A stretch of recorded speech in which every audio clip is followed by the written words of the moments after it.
یکی از پروژه‌های برجسته در زمینه پایداری پارک بزرگ باغبانی Gardens by the Bay در سنگاپور هست که با وجود ابردرختانش ترکیبی از زیبایی شناسی، تنوع زیستی و فناوری‌های محیطی رو در یک مجموعه منحصر به فرد ایجاد کرده. این پروژه شامل 101 هکتار باغ هست که میشه اون رو بیان کننده دیدگاه‌های ملی سنگاپور برای ایجاد شهری پایدار در باغ‌های زنده دونست. این پارک ترکیبی قابل توجه از طبیعت، فناوری، مدیریت محیطی و تخیل رو نشون میده.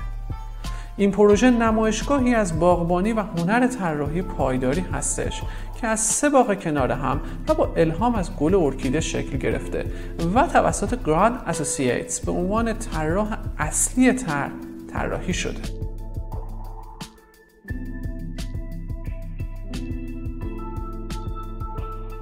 در قلب این طرح ابردرخت‌هایی با ارتفاع 25، 30، 37، 42 و 50 متر به صورت نمادین قرار دارند. این 18 ابردرخت یا باغ عمودی چارچوبی برای حفظ گیاهان و حرکت افراد در میانه فضای جنگل‌های گرمسیری رو ایجاد کردند. به علاوه فراهم کردن برداشت آب باران و نمایش‌های نمادین رو از طریق زیرساخت‌های زیست محیطی هوشمند ارائه میدن.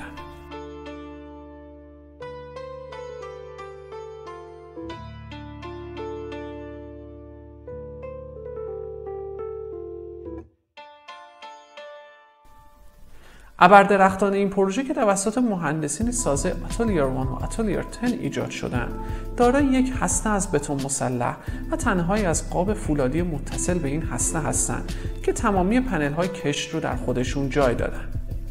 این ابردرخت‌ها دارای سلول‌های فوتوولتائیک برای تامین انرژی خورشیدی، سیستم برداشت آب باران، گنبد گل و جنگل‌های ابری خنک با سیستم خروج هوا برای تعدیل هوای محیطی هستند که توسط معماران ویلکینسون ایر طراحی شدند.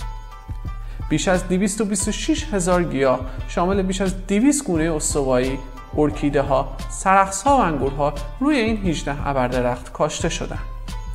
در این پروژه یک مسیر هوایی به نام OCBC Skyway به طول 128 متر 2 ابردرخت 42 متری رو هم به هم متصل کرده و به بازدیدکنندگان این امکان رو میده که از ارتفاع 22 متری منظره متفاوت از این باغ‌ها رو تماشا کنند.